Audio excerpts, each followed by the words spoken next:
ഞാനിവിടെ മാം പഠിപ്പിച്ച ഒരു സ്റ്റുഡന്റിന്റെ വർക്ക് കണ്ടിട്ടാണ് ഇങ്ങോട്ട് വരുന്നത്. അപ്പോൾ ഞാനും അതേപോലെ തന്നെ ആവണം എന്നാണ് ഞാൻ ആഗ്രഹിച്ചത്. അതേപോലെ തന്നെ ആയി. വരുന്ന ടൈമിൽ എനിക്കൊന്നും അങ്ങനെ അറിയണ്ടായിരുന്നില്ല. ഫൗണ്ടേഷൻ അങ്ങനെ കുറച്ച് സാധനത്തിന്റെ പേര് അറിയുന്നല്ലാണ്ട് വേറെ ഒന്നും അറിയണ്ടായിരുന്നില്ല. ഇപ്പൊ ഒരുപാട് പ്രൊഡക്റ്റ് ഉണ്ടെന്നും അതൊക്കെ എവിടെയൊക്കെ എങ്ങനെയൊക്കെ യൂസ് ചെയ്യണമെന്നും മാം പറഞ്ഞു തന്നു. എനിക്ക് ഭയങ്കര ഇഷ്ടമായി ഞാൻ ചെയ്ത വർക്ക്. അതുപോലെ തന്നെ മാം ഒരു മേക്കപ്പ് ആർട്ടിസ്റ്റ് ആണ്. അതുകൊണ്ടും തന്നെ നമുക്ക് ഇത്രയും പറഞ്ഞു തരുമ്പോൾ മാമിന്റെ വർക്ക് കുറയും അങ്ങനത്തെ ഒരു ടെൻഷനും ഇല്ല. മാം എല്ലാം നമുക്ക് അതേപോലെ തന്നെ പറഞ്ഞു തന്നെ അങ്ങനെ ചെയ്യണം.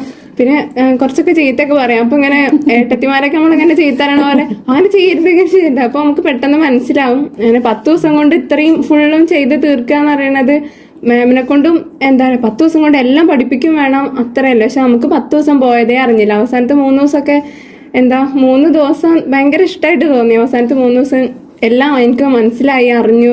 ഞാൻ ഭയങ്കര കോൺഫിഡന്റ് ആണ് ഇനി ചെയ്യാനും.